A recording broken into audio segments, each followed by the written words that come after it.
Well, good morning, everybody. Delighted to see you.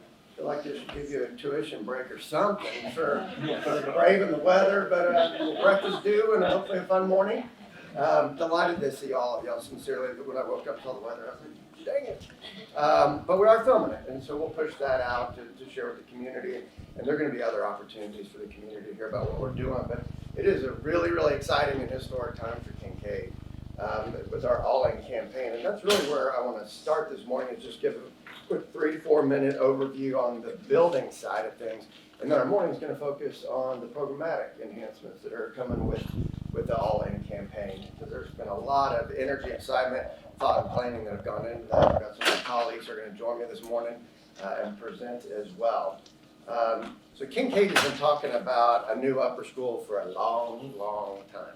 I can remember when I used to work for Episcopal a lifetime ago, coming over here in the late 90s, early 2000s, and hearing Kinkaid talk about a new upper school. That can has been kicked down the road for different reasons, from a leadership transition to the size of the lift financially, to COVID, to an inflationary world, all sorts of different reasons. But we are finally going for it. We're doing it. As our building committee chair, Brent Bowden, says, we burn the ships and there's no going back. We're going forward. And it's a really, really exciting time for the school. So Kinkaid has a board-approved working goal. Let's make it this story. It does. A board-approved working goal of $125 million. I want to draw your attention to hopefully a handout that you got. If you didn't, don't worry about it. You can grab it on the way out.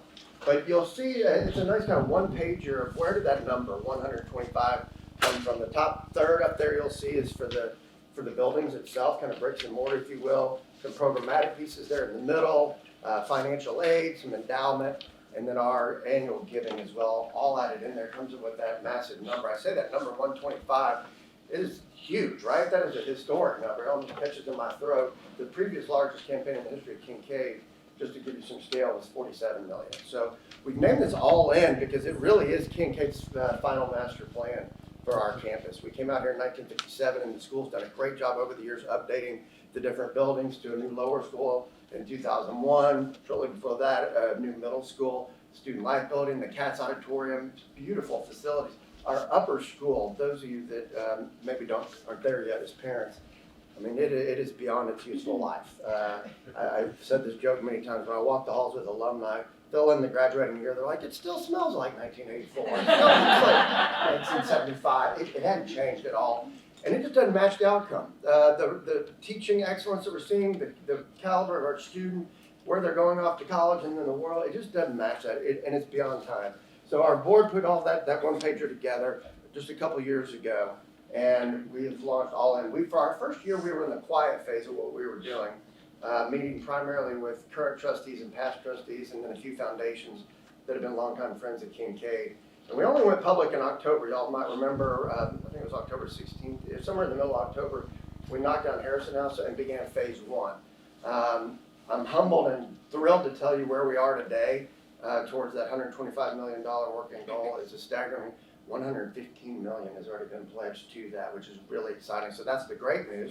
The challenge, or the opportunity, as I like to think about it, is that inflationary market. That goal, 125, I think is going to probably ultimately land about 150.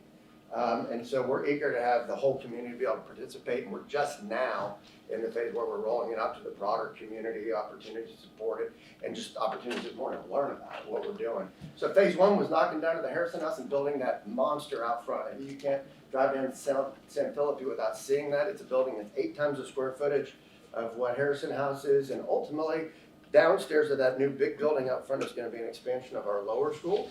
And what we're going to do is pull the specials or co-curriculars out of the lower school. That's science, Spanish, music, and art. Brand new STEM center for the lower school inside, outdoor classroom, a greenhouse between that new building and San Philippi. A lot of exciting stuff for the lower school. Upstairs is going to be a consolidation of the all-school administration. Tom Moore and the advancement team used to be out there. The PA Association is out there. It used to be the headmaster's house. It's had a lot of iteration. But our admin team is scattered all over the campus, and they'll consolidate up there. So Tom will be out there. Joanne Margraves, our CFO, who's been here 32 years, she and her business office team will move out there. Peggy England, Director of Communications, Vinny Brotney, Director of Technology, and other folks will move out there. That building is going up fast. Everybody knock on your wood here, on the side on there, because we are, I mean, when do you ever hear about early? And it's running almost half a year early. We'd originally been talking about getting access to that building in January of next school year, so second semester. It is currently on schedule. We had a board meeting yesterday, so this is the latest greatest for August 11th, that building is going to be finished. And so what we're going to do is on the 11th, and instead of handing that building over to the lower school downstairs, as I mentioned, and the admin upstairs, we are going to be moving the high school out there. Because our new upper school, which you can see right here, is going to be in the exact existing footprint of the current high school, the current upper school. And so at that point, that begs the question, okay, where's the high school going to go while you build this new upper school, which is literally exactly double the size of the current upper school, same footprint. That massive building is our solution. It's a very elegant choreography, and because what other schools mainly have to do in these sort of situations to keep school moving is you either have to bring in tons of portable classrooms or find something off site. And so because of the size of that building, what I'm essentially telling you is we're building that building twice. The exterior, which I'll show you in 2 seconds, once, but the inside, we're going to have about 38, 39 classrooms for the upper school, and they're going to be out there for 2 years. I'm going to personalize it. I have a rising junior daughter, I have a rising senior son. They will finish Kinkaid out there in that building. Our current upper school classrooms are 425 square feet, and which is tiny, and they are tired and they are dark. And so this, even for those 2 years that we're going to be out there, I can look my own kids in the face and talk about what a great upgrade it's going to be, because those will be 100 square feet larger. It will be about 525 to 550 square feet. We are going to have an academic locker room out there. We're going to have all of our deans together out there for the first time. Wendy Mott's excited about that. There'll be a commons area for the kids to hang out. So one thing that nobody will hear, and my pledge to the community, is that construction is going to disrupt our mission delivery. You will never hear me say, oh, we didn't do that lab this year, because we weren't able to do it. So about 80% of teaching and learning for the high school will be out in that new building. The 20% that they won't fit, despite the size of that, is we will have athletics, because there are going to be a lot of athletic upgrades. All in is literally going to affect all 3 divisions. I mentioned expansion of lower school. Some of the high school that's up here and over in student life will be moving into the new upper school. So middle school will gain square footage. This hallway where all this admin people are, right outside this door right here, is going to be a new additional dance studio. So literally every department, and then obviously the capstone is the new high school. So athletics will go out there, so changing room, athletic locker rooms, coaches' offices, and then upper school science, less physics. Physics will be out in the new building temporarily for 2 years, but they will be out in portable facilities out here. Our learning village, or in the athletic state home, taking the calling it his Olympic village out there. And I'm, again, Dr. Clayton, I don't think she's in the room. Y'all will see her at the end. She's our upper school science department chair. She will look every one of you in the face and talk about that facility for 2 years, how it's authentically an upgrade from our current upper school science. It authentically is an upgrade from what we've got from the 1950s. So we'll be out there for 2 years. So that's a very fast overview. I want to spend our morning on programs, but this is a rendering. If you're there at the security kiosk, we'll step out of the way. If you're at where Johnny greets you, so this colonnade, do I have a laser pointer right there? I do. So this colonnade exists. Y'all walked in right here. You see where we're at? The student life building, we're back in here. This one already exists. We'll be carrying it all the way down. You'll notice that we're blending all the Kinkaid architecture, because when we're done, we don't want people saying, that's new, that's old, that's new. So it'll be a lovely cohesion, and carry you all the way down to the parking garage, which is off page right here. Does that make sense? You can see the main entrance to the new upper school right here. And here it is in this highly distinctive design in the round, which is gorgeous. I've also learned, because I'm an educator, not in construction, it's more expensive to do a building in the round than do right angles. It's going to be gorgeous. So that's just a little sneak peek of that. Here's a wonderful rendering as if we were a drone up in the air on the west of campus. So imagine that long parking strip that you take to the approach to the parking garage. Can you picture that? So imagine the drone looking back, so to orient you a little bit. This is my office right here. Y'all came in right here. We're in the auditorium right around here. Does that make sense? And so you can see this really distinctive new upper school on the round. More on that later, because I want to get to our programs. And then this is a rendering that should start to look like something, right? That's what's going up out front. You can see that. So San Felipe's in the distance, and again, ultimate destination, all of the square footage downstairs will be lower school Spanish, science, music, and art, and admin upstairs, but we will move in there. So August 11th, feel free to knock on that wood one more time, will be when it's done. First day of school is August 23rd. So you probably won't see it because you won't be here, but you will hear about this massive moving operation, like a military operation. I couldn't get out of my garage in 2 weeks, much less a building we've been in since 1957. So there's a lot, but we've got it. Ed Jordan is our director of facilities. You may or not know him. The guy's amazing. I mean, he is phenomenal at what he does. And I was frankly worried about him. Like, that's a heck of a lift to try to get out of there in that quick little period and set up a new high school out here for a 2-year period. And he was like, Jonathan, after what we did with COVID, this is nothing. I got it. Meaning, we actually, to densify back during COVID, we hauled out 87 tractor trailers of stuff from Kinkaid. So he's like, I got it. So that's an overview of the building update. And again, y'all have other opportunities to hear about that and to be a part of the All-In campaign. So we're here this morning to talk about the programmatic side of this. Because we, recognize the need to update the upper school and all these other pieces that I just mentioned briefly. But at the end of the day, it's bricks and mortar. And it's what are we doing inside the classrooms.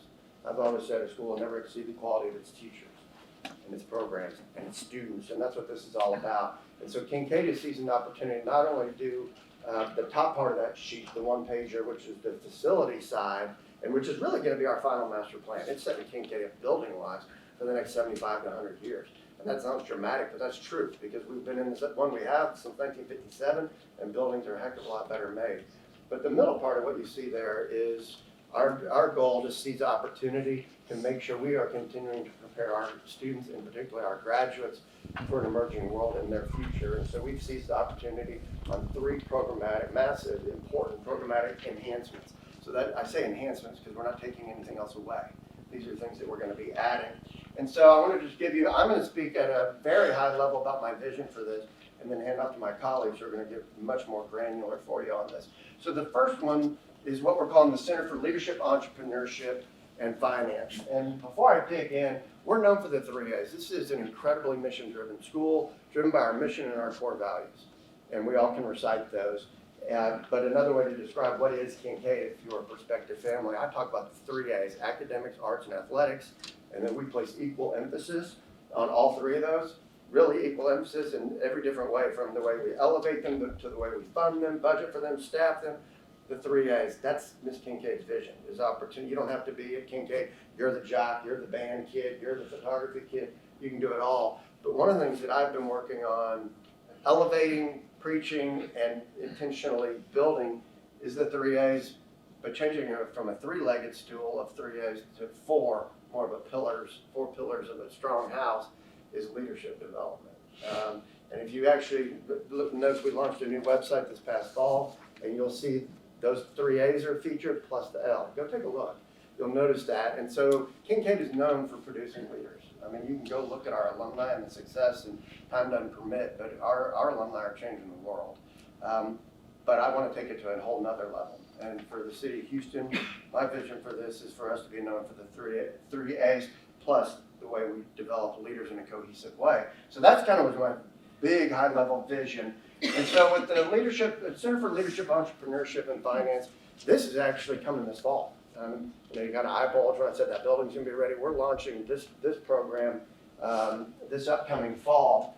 And let me tell you a little bit of where the genesis for this idea for me came. I received a survey from alumni when I got here, so it was a survey from about 4 years ago, coupled with just, especially as we've emerged from COVID, had the opportunity to talk to a lot of alumni, and I love asking alumni of all ages 2 questions. What did you love and cherish most about your Kinkaid experience? And then the other side is, what was missing? Is there anything that you thought could have been better? And on the what do they love, just briefly, you can probably guess what it is. They always start with the Kinkaid network. Friends, professional and personal friends to last a lifetime. They talk about, bridesmaids, grooms, and celebrating all the different milestones with their Kinkaid friends.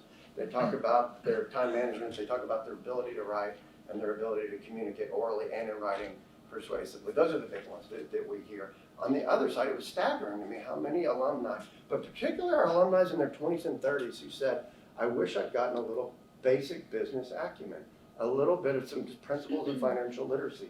it's interesting how many of our alumni are businessmen, businesswomen, and entrepreneurs, and they've created a product or a service. And they were just saying, I was ahead of all my peers in college, undergrad, in just about every single area. Again, we really hear about it, time management and with their ability to write. But they said that was an area I was not ahead of anybody. And I really wish I'd had a little bit of exposure to that. So that idea began to roll around in my head because I heard it so frequently. And so that was part of the vision was, let's see, what can we bring some finance classes to Kinkaid? The principles of financial literacy, principles of investing. And that was the vision, and we're going to launch it as soon as this upcoming year. And so what you're going to hear, because we have 3 centers to present to you today, there are 3 different levels of development because they're rolling off in 3 subsequent years. The center, we call it CLEF. I've got to come up with a more elegant name. CLEF sounds kind of gross, like I'm clearing my throat. But Center for Leadership, Entrepreneurship, and Finance, you'll see is even more fleshed out because here we go. We're starting it this fall. Can you stand up real quick? I've hired Dr. Harris. Dr. Harris is the upper school. You can clap for that. That is currently the social, he'll tell you about himself, but it's the social studies department chair in the upper school. We create Mr. Behr, who I promoted to assistant head of school. He, on the org chart, he'll report to me. These centers are going to report to him. And so Peter did a great job providing leadership and working with me to create a job description. We threw it out there, did a national search, and realized the perfect person's right here already at Kinkaid. He'll tell you about himself in a minute, and you'll quickly realize we nailed that hire, if I do say so myself. But then on top of that, staffing-wise, we've already hired an assistant, and I think Ed will mention her, somebody that was at Kinkaid for a long time, went away, and we're bringing him back, so you'll hear about that. There you go, right there. So that's just an overview. They'll dig in here in 2 seconds. The Center for Wellness and Student Success. So wellness is something I have an incredible passion for. And I would tell you, obviously, the challenges on our kids are greater than ever. I'm just coming up on my 30 years and working in school. It's kind of crazy that I've been doing it that long, but I can authentically tell you the challenges and pressures that I see on our students in all divisions, but particularly high school, is different than I would argue even 5 years ago, and sure as heck 10 years ago. We choose Kinkaid as parents because it's an achievement-oriented, outcomes-oriented place.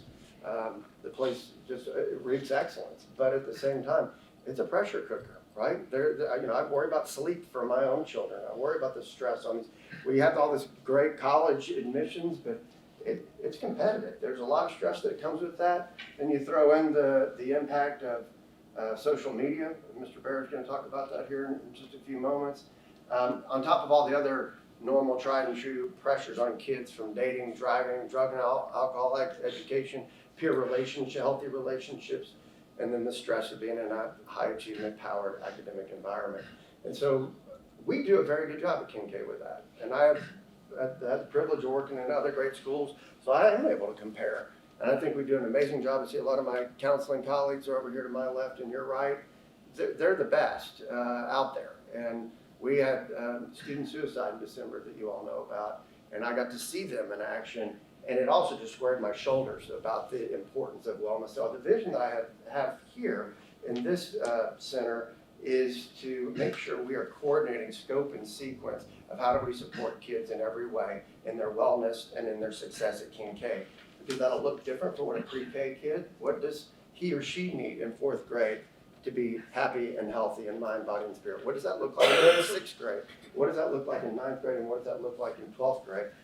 To give you a comparison right now, if any one of y'all said, we're looking at Kinkaid, we were in my office, and you said, hey, how do you teach writing? I literally can push across the table to you a scope and sequence from pre-K all the way through AP Lit about how we teach writing at Kinkaid. That's the vision for this center, is to consolidate that so that we are looking thoughtfully and intentionally, not having any silos, and bringing all of our counselors, our team together under a director. And so this one is for year after next. So the line's still in the planning phase and hiring there. Mr. Behr will talk about that one. And then our 3rd center, by way of introduction, is the STEM Center. And so to state the obvious, this is definitely the bricks and mortar. Did you see our model out here? I hope if you didn't, take a look at that on your way out this morning. But what you can't really tell from the model, but I could show you from renderings, is there is a massive STEM center that is in our new upper school, downstairs and up. Our science, technology, engineering, and math classes are going to be placed in. And so part of this vision for a STEM center, so this one, we won't launch until the new building. So you'll see that's not as far along in its development as the CLEF is based on that, but we are one part of it is looking at the actual facility, and we've had so much fun, particularly with Dr. Clayton, our science department chair, researching what are the best labs set up, what is the latest, greatest technology. We currently offer one introductory level of engineering classes at Kinkaid. We're going to add some higher secondary level engineering classes. So the program and the facility is a big piece of the STEM center. But to conclude my part of the morning is also a bit of a paradigm shift for all three of these centers. And let me tell you what I mean by that. The current upper school was built, as I mentioned, in 1957, when the model was very much what a lot of us experienced in high school, what educators call the sage on the stage model. I'm the teacher, I have all the information, you are the pupils in cute little rows, I give you the information and you regurgitate it back. That's how teaching and learning was. It's evolved, so it's much more collaborative, project-based, and dynamic now. And so we will continue to have expert teachers. And that brand new facility is going to be a heck of an arrow in our quiver of faculty hiring who want to work in this new gorgeous facility.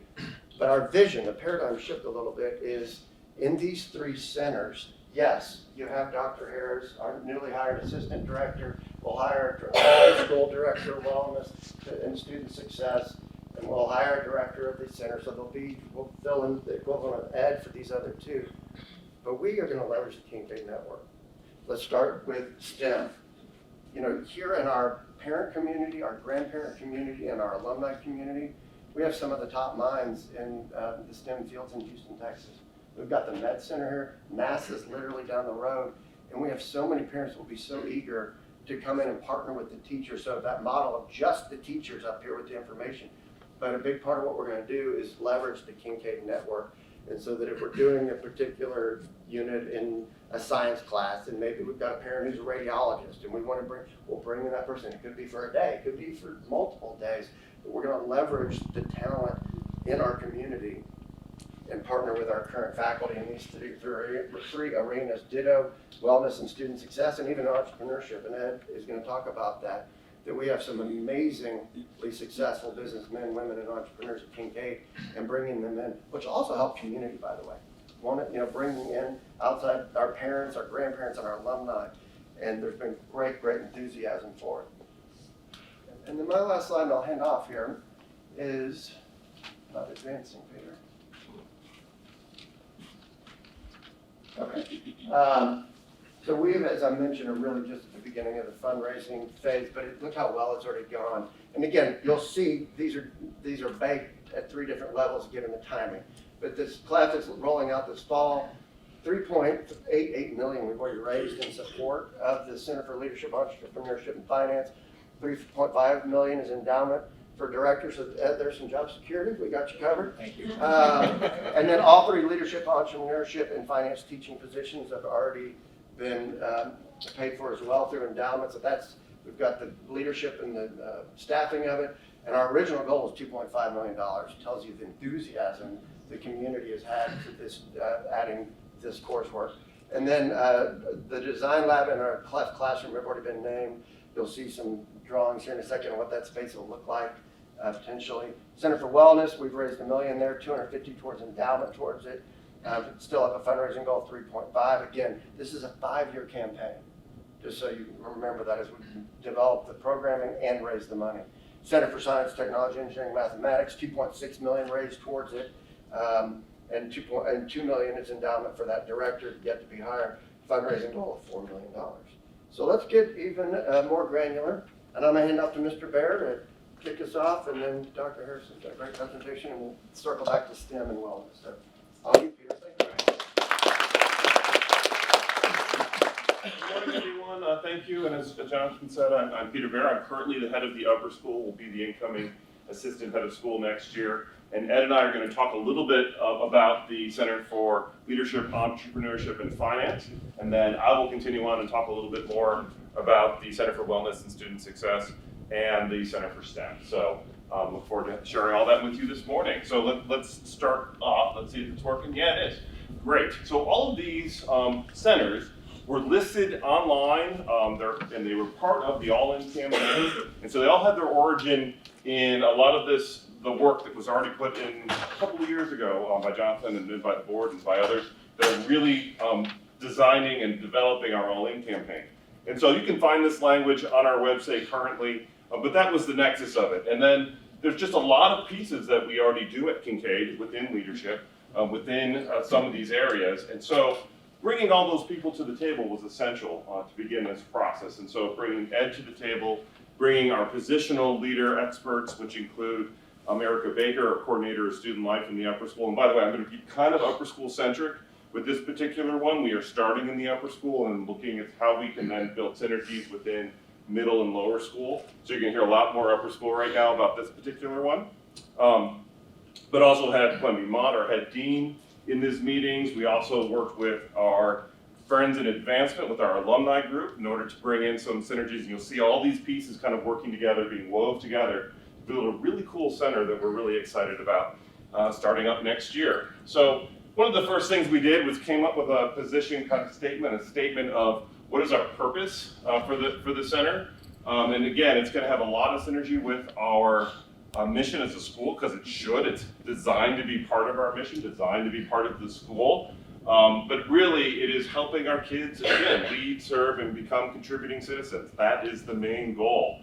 And looking at it through a lens of leadership, entrepreneurship, and finance. And so, there are three main areas of focus. I'm going to talk about the first area really quickly here on this slide, and then I'm going to pass it over to Ed, who will flesh out the remaining two areas, and you can kind of guess what the three areas are, sort of.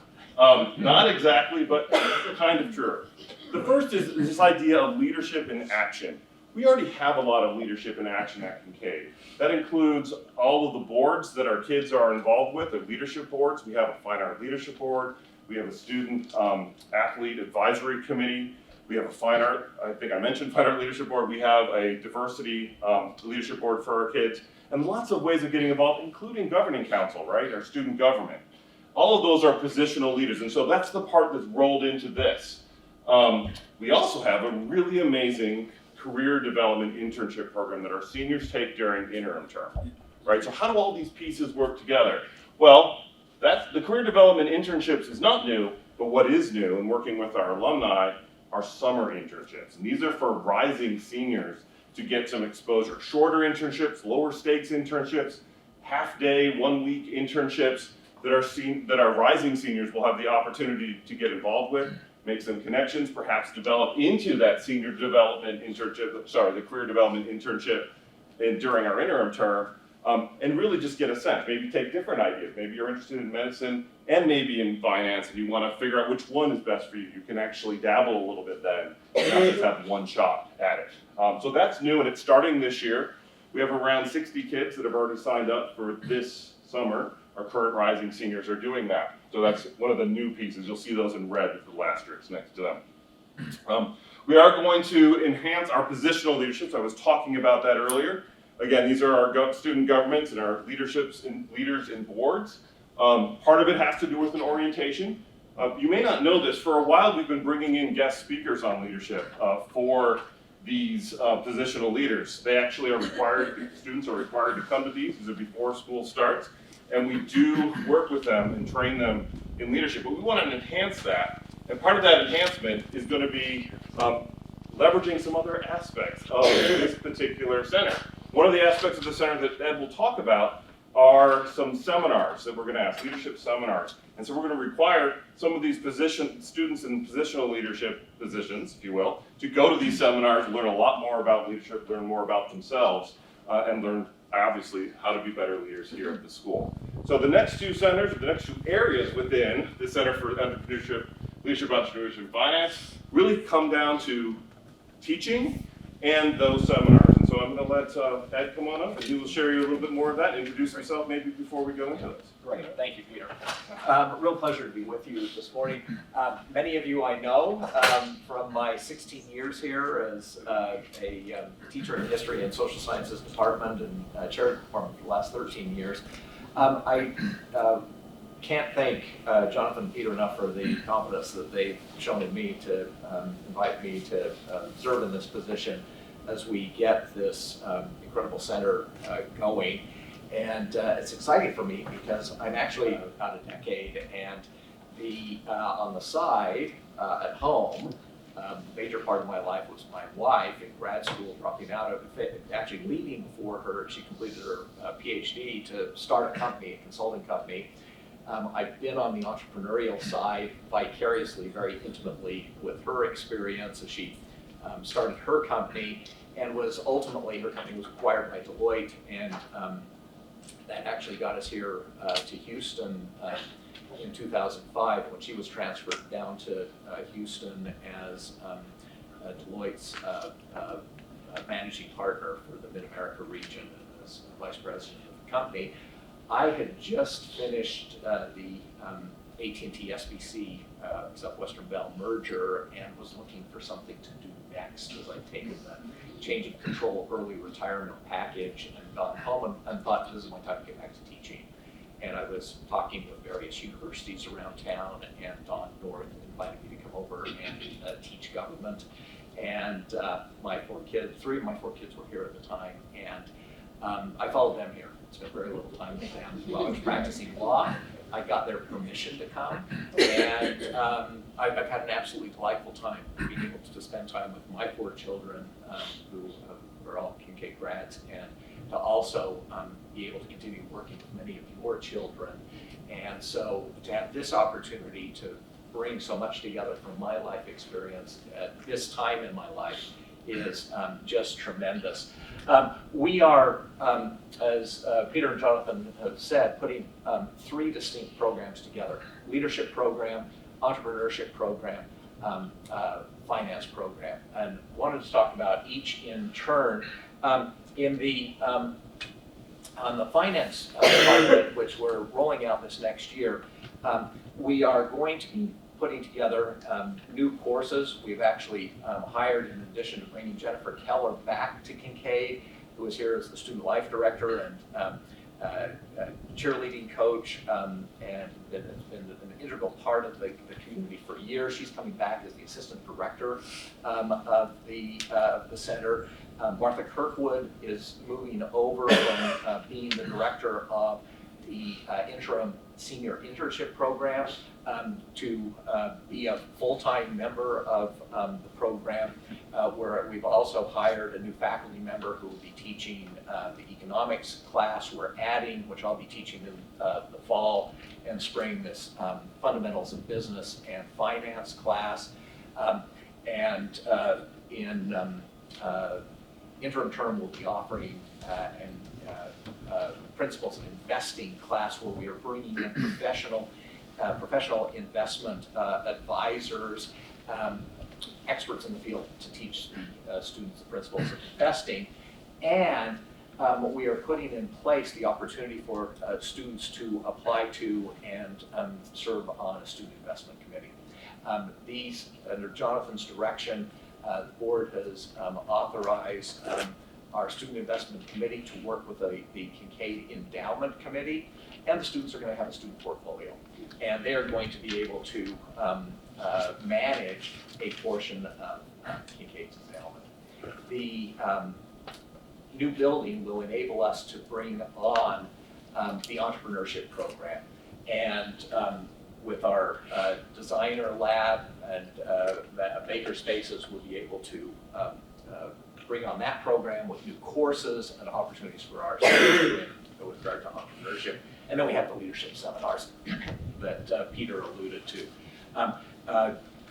Bringing program into existing organizations and existing classes. Your ninth graders that are going through the decisions class will have a component of leadership there, and then our new speaker series. Just wanted to say a couple of things about the fundamentals of business and finance. This is starting in the fall. We have 104 students that have shown interest in signing up for it already, which has been very exciting to see. This is a prerequisite to participating in the formal finance program, ending up on the student investment committee. And so you're required to go through this process of taking the fundamentals class, the investing class, then applying to the committee itself. Note that the fundamentals class is also offered as an elective. Students may not want to make the commitment to participate in the whole program. That's fine. They can take it as an elective, and that's it. The Principles of Investing course, our interim course, will students will gain the expertise to be able to pitch to the endowment board investment suggestions that they have with regard to publicly traded equities, and so hopefully we'll stay away from Dogecoin and GameStop. We've already talked to the kids about this. Can I add one thing? To my knowledge, we're going to be the third high school in Texas that has Yeah. kids investing real money. Very different than when you're doing the stock market game, and it's not the real deal. My last school was the second one to do it, and what was fascinating was the students always outperformed the adults. They're a little more, not quite as risk averse. And tapped into what the trends are. Really, really interesting to see. So super exciting to see. And with regard to the committee, it's been fun because more and more colleges are going to this model, and we have had alums go off that we've worked with in helping them get on their student investment committees at college, who are now coming back and helping us put this together. And so that's been fun to see. Just to show you a schematic of what this is looking like, starting next year, students will be able to take a business and finance class, interim term, the principles of investing class, and then starting in the spring, participate in the investment committee. Note that next year we've invited juniors and seniors to sign up and take the class, participate in this program. Going forward, after next year, the business and finance class will be open to juniors. We want this to be a long-term opportunity, so juniors will go through this process that want to participate on the committee. They can start the spring of their junior year on the investment committee, and then their entire senior year. Of course, for our seniors next year, we're just rolling this out. We wanted to give them the opportunity to participate too, albeit in this truncated, short time that they would have. But those that are interested, we can have them participate, go through the process, and at least have the spring of their senior year to be involved in it.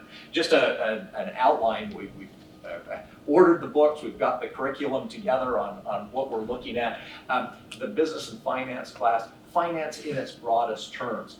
First part of the class will actually go to personal finance and financial literacy and help students understand their own assets and their own worth and value financially, and how to maximize their financial assets over the course of their lifetime. Then we look at businesses, business organizations, how to run a business, various issues with regard to business, and then we look at business finance, and that's where we pick up investing, where we pick up not just investing personally, but now investing as a company, in your company, and raising capital going into the financial markets and how that works, and then that will transition seamlessly into our principles of investing interim term class. So that's the finance program.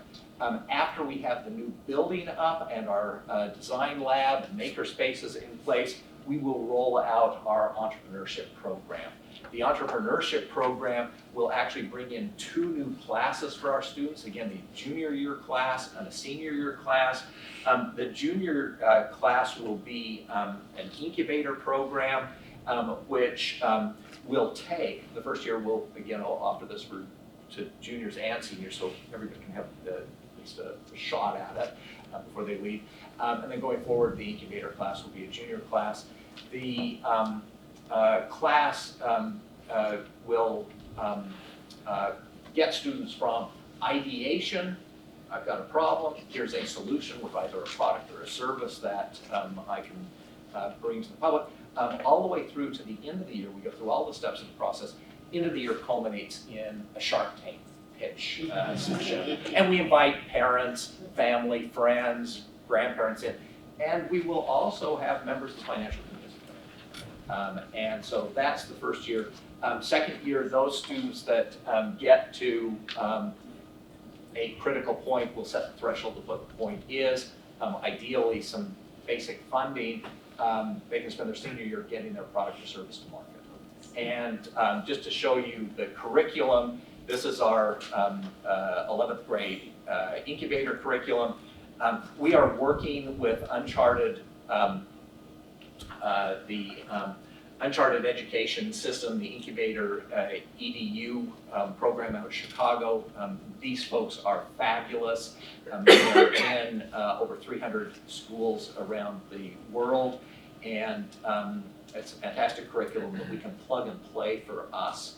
And again, fantastic opportunity for our students. The accelerator program for those students that are in a position to take their product to the next step. We've got the 12th grade curriculum in place as well. So at this point, I make a special note appealing to you, because this is where we need the members of our community, our Kinkaid community, where we need the alums, the parents, the grandparents. You will note we have every aspect of doing business here. And from putting a business together, forming an LLC, I've come up with a really cool idea, I formulated a product, I need a patent. We're going to need subject matter experts to come in and help our students actually form LLCs, put the paperwork together, put the filings together, prosecute a patent.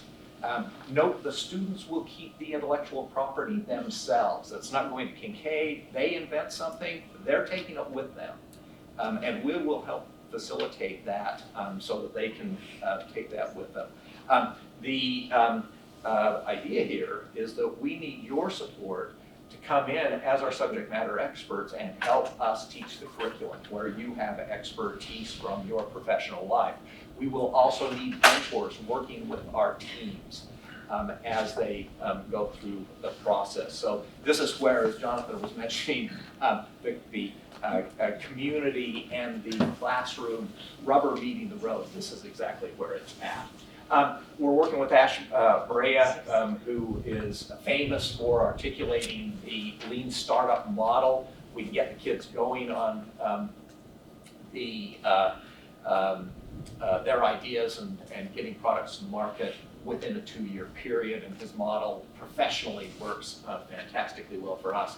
We have spent time visiting schools around Houston as we've looked at our designs for our new facility.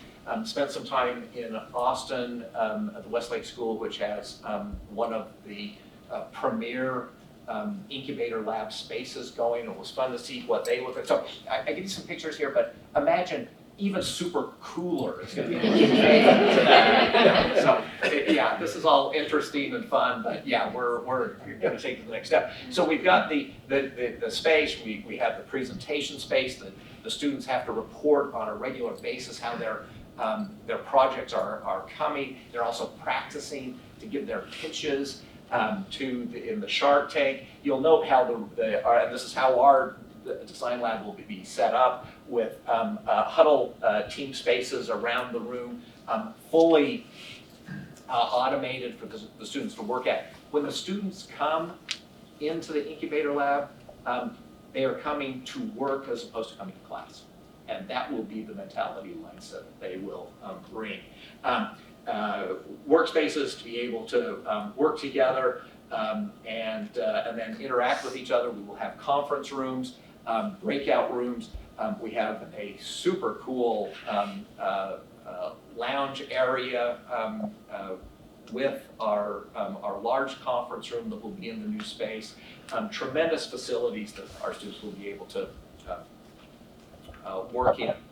And as I mentioned, the Shark Tank experience, it was fun. We went to, as part of our Austin trip, went over to the Capital Factory, and the Uncharted Learning folks brought in 15 of their best student teams from Austin and San Antonio. It turns out nobody's doing this in Houston. We'll actually be the first school in Houston to be offering this. And the Uncharted Learning folks are out of their minds excited to have Kinkaid doing it in Houston, because we're going to be the first ones, and we're going to do it right, and it's going to be a model for our community. But it was really fun. We went to the Capital Factory, which is the professional entrepreneurial space in Austin, and they'd invited these high school teams in to pitch to financial professionals. Ostensibly, it was for the financial professionals to give them critiques on their pitches and to help them get better at their pitching.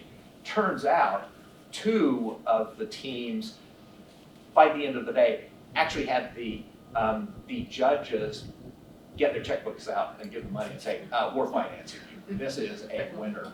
One was an app, a pharmacy app, and the other was a drone service over construction sites to keep 24-hour monitoring on construction sites that provide both safety and security. The other cool wrinkle on this was the kids had actually worked with local cities to get the building and zoning boards on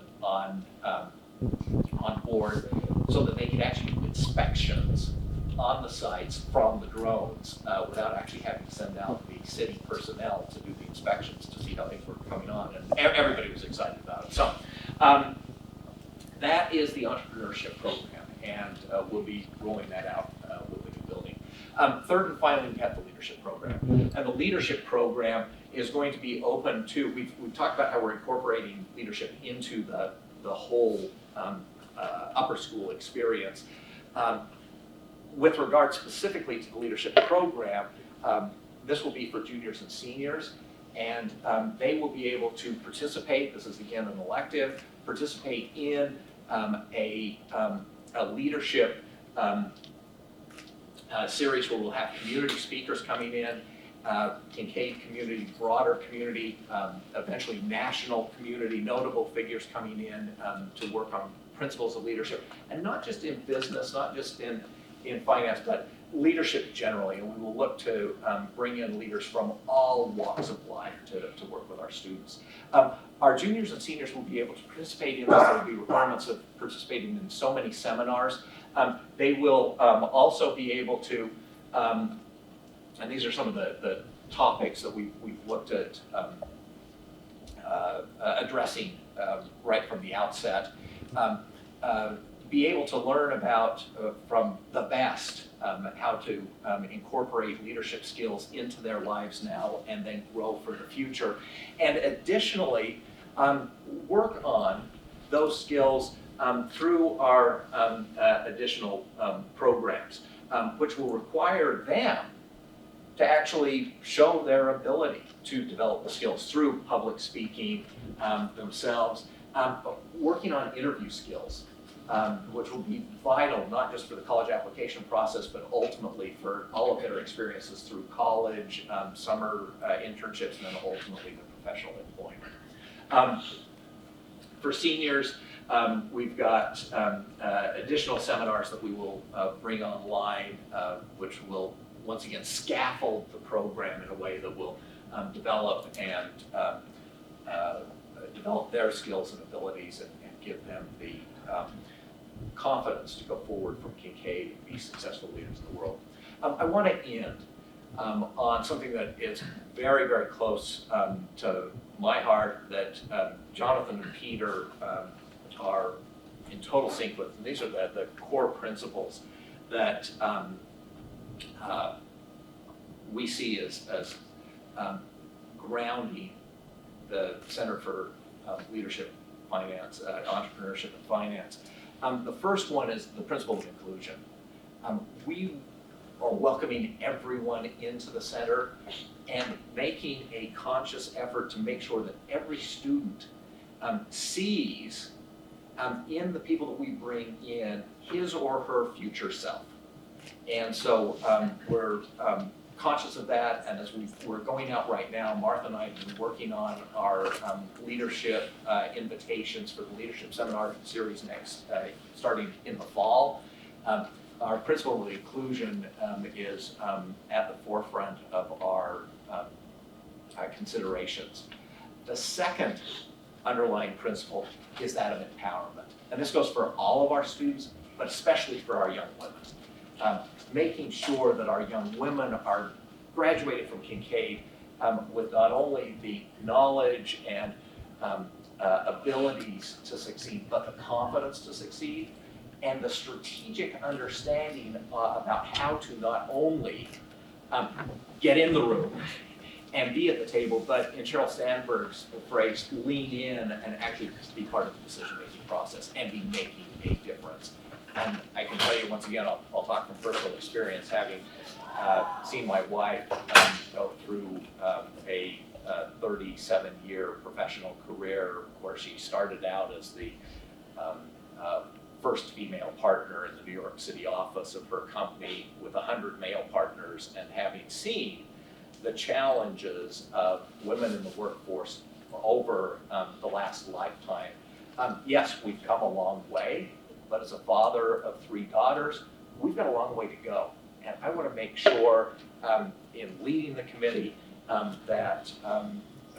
leading the center that we are doing everything we can to empower our young women to be successful, and give our young men the information, confidence, and ability to support their female colleagues in the workplace to succeed.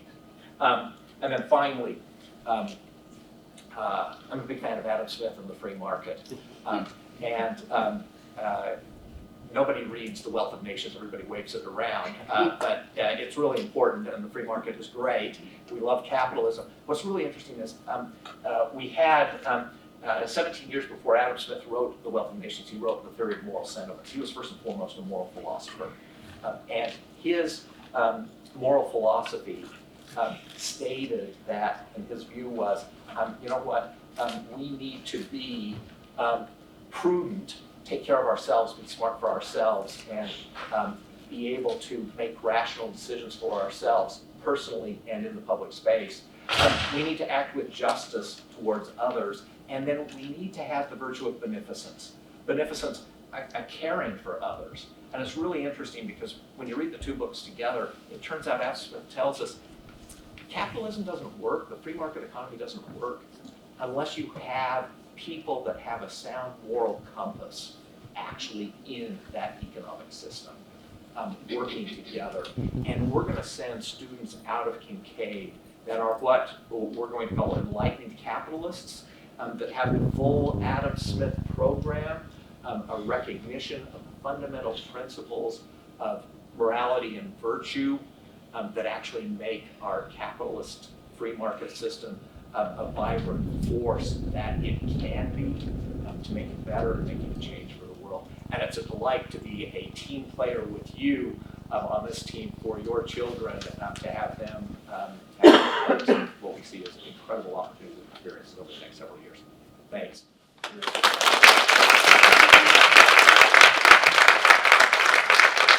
Thanks, Ed.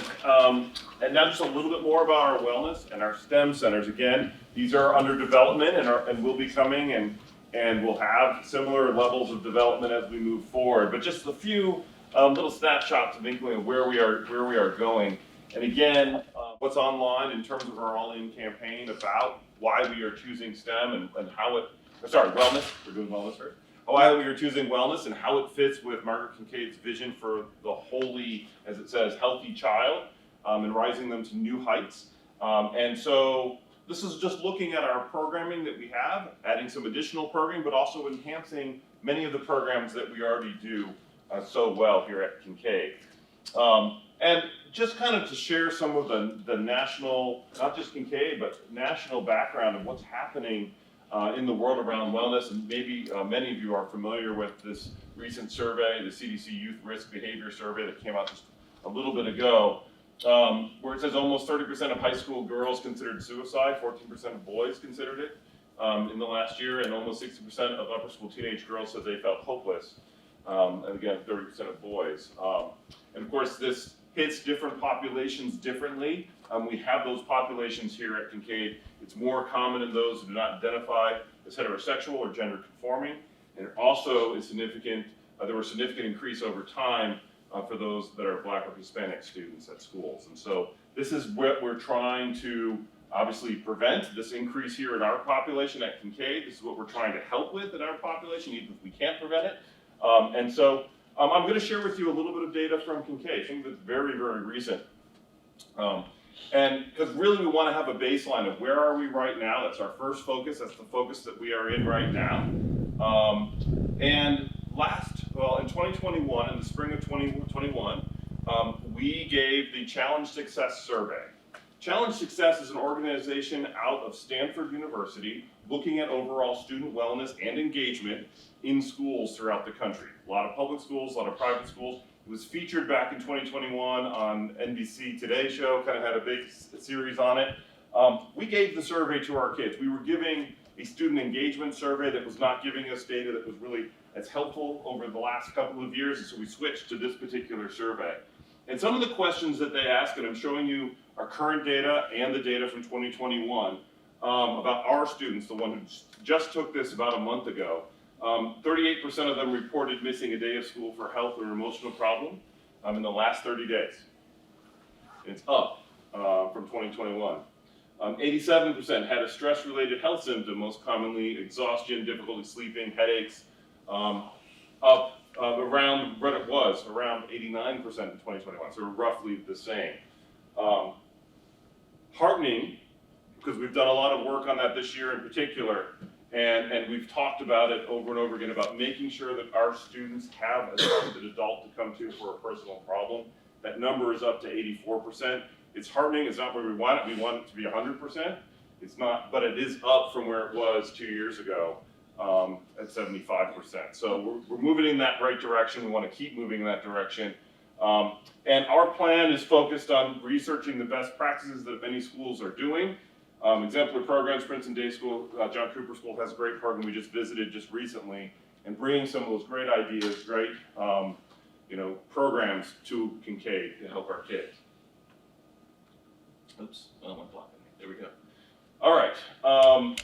So what are we doing right now? What are some of our planning areas? And again, we're making enhancements as we go. This is not going to be something where, oh, sorry, we can't start that yet.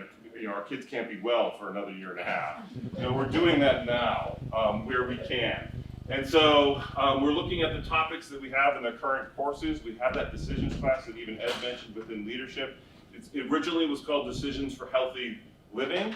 We're calling it now Decisions for Healthy Living and Leadership, but we're really emphasizing the healthy living part. We're expanding the breadth of that course. It's going to meet more often, so we can add that content, but definitely looking at our decision making, our drug and alcohol education, positive relationship education, cultivating those positive online presences that we want our kids to have, healthy nutrition, healthy wellness are all around that. There's also a course in 7th grade called Human Development, where that is also going to have some enhancements. Other programs that we're looking to as we build this program are, of course, parent education programs, which we've recently reinvigorated, and we'll continue that process as we move into this program. Wellness speakers for students. We're going to continue to collaborate and make a great, I would say, alignment of how we actually bring in those speakers so that we have a program that works well for what we're trying to accomplish, and of course, faculty professional development in these areas. And I'll share a little bit that we've already done in that in a second. Of course, our academic support services are part of this as well. These are our learning specialists at the school. We have in the upper school, speaking of that, we are actually increasing the number up to 3 next year. So we are continuing to add academic support services. We are looking at our advisory programs, whether it's advisory in the middle school or it's community group in the upper school, building those intentional relationships, keeping a large school relatively into a small environment of 11, 9 kids to get to know a faculty member really well. Again, helping that number, helping kids be known at a school that you could find yourself lost in. And of course, our college counseling and academic advising, all part of our dean's office, and I'm going to show you a little bit more of that in a minute. We do plan on hiring a director to help coordinate all these efforts. Again, this is a part that's a year off. We are starting next year a Student Wellness Advisory Board, the SWAB. It's better than club, right? It's a little softer. Little softer sounding, but that's new starting next year. This is under the direction of Cheryl Mitchell. We're really excited about that starting. We had a wellness club, but now we're moving it to an advisory board, putting it on that leadership level for the school. Our academic advisory, we're going to continue to collaborate with all divisions. We know there's some work to do within certain areas, and of course, I've mentioned our learning support with our increases in staff. And once we get the new building, there's actually a space called the Writing and Math Lab, where we'll have experts in there that can get free tutoring. You just come in, you can talk to those people. They're not going to be your teachers right away, but there'll be additional resources if your teacher is busy for you to get that academic help and support at the school. As I've mentioned, our counselors, as actually John mentioned, our counselors are here, or most of them are here. We have 4 counselors at Kinkaid, and to help in that process this year, some of the training that the upper school did was a training through Jewish Family Services called Mental Health First Aid. And so our faculty spent a day learning about how to approach a kid who looks like they're having a mental health crisis, and being able to provide them the correct resources, not being their therapist, but provide them the right resources and avenues to get the help they need. We just did that this year. The Dean program, obviously we're going to continue to emphasize availability of our deans and personal attention. Just recently, just yesterday, the Dean survey went out into all of our families to be able to determine what are some better ways to enhance that program. And so if you have received that, please turn it in by Friday the 19th, upper school. Yeah, by Friday the 19th, at 3 o'clock. Yes. And then, of course, wellness community education will continue to enhance that program to provide some of the information that we're sharing with your kids also to our parents, so they can reinforce those same messages at home. All right, and then the last of the 3 centers is that STEM center. And again, looking at our purpose of why we would concentrate on STEM, it really is taking advantage of our alumni base, of the location where Houston is, as Jonathan mentioned earlier on. And so, you know, it is such an important topic. There are many studies out there that say that we need to emphasize more on STEM as a nation. As I have here in purple, only 20% of high school graduates were ready for the rigors of STEM majors as determined by this Charting a Course for Success in 2018 survey that was put out by the White House. And only 10% of the world's science and engineering grads are from the US since 2003. So there's some need within the United States to grow our own STEM people as well. And so, as you can see from the Pew Research Center, employment has grown since the 1990s.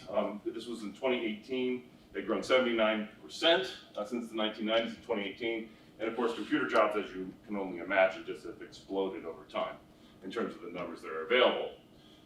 And we know, just from looking at the research, many research about the benefits of STEM for all children, even if they don't go into these fields, is about their innovation, about their flexibility. They learn the definition of success is, it doesn't define it as anti-failure or something like that. I mean, because within STEM, and I'm a STEM educator myself, I taught physics, chemistry, biology for years.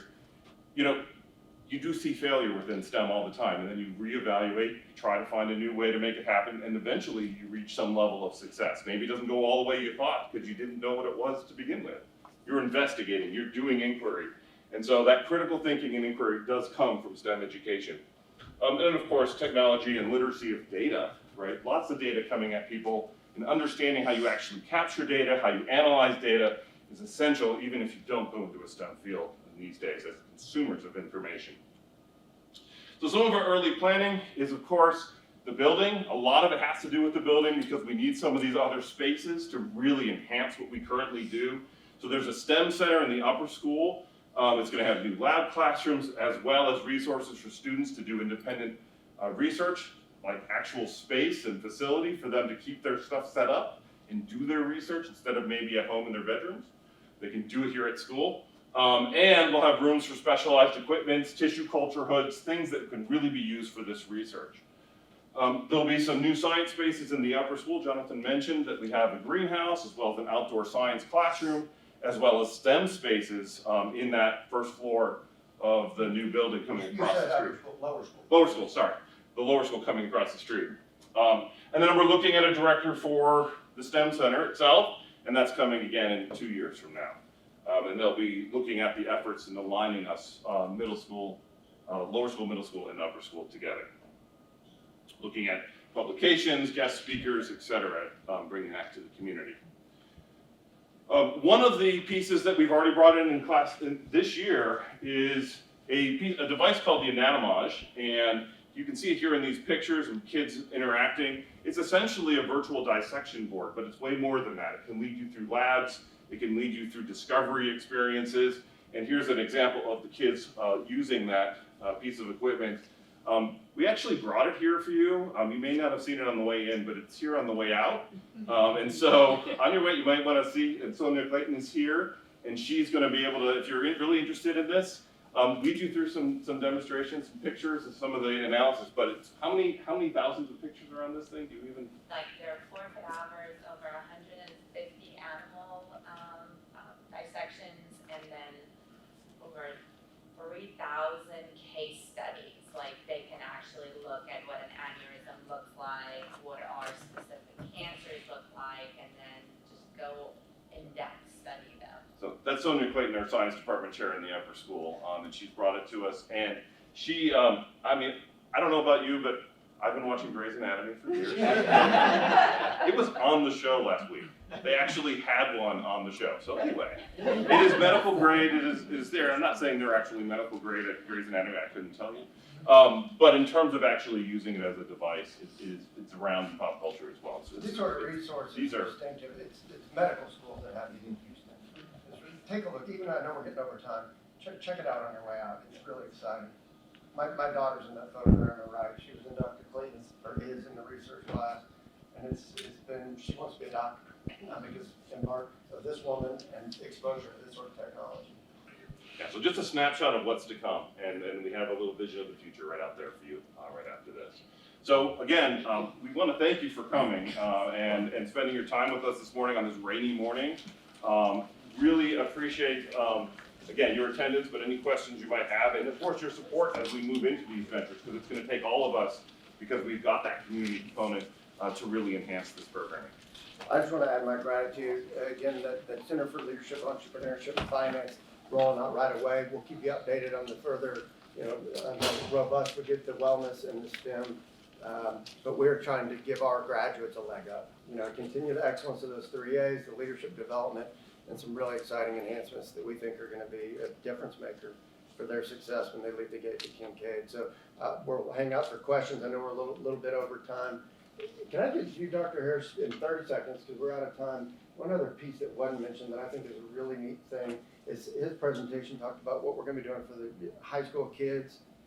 Talk about, everybody knows what LinkedIn is, but we're essentially going to create kind of a Kinkaid LinkedIn, if you will, networking, help our young alumni when they're trying to get jobs. Just 30 seconds. Yeah, absolutely. This has been one area that we have, on an ad hoc basis, been responding to requests from our students who have gone off to college.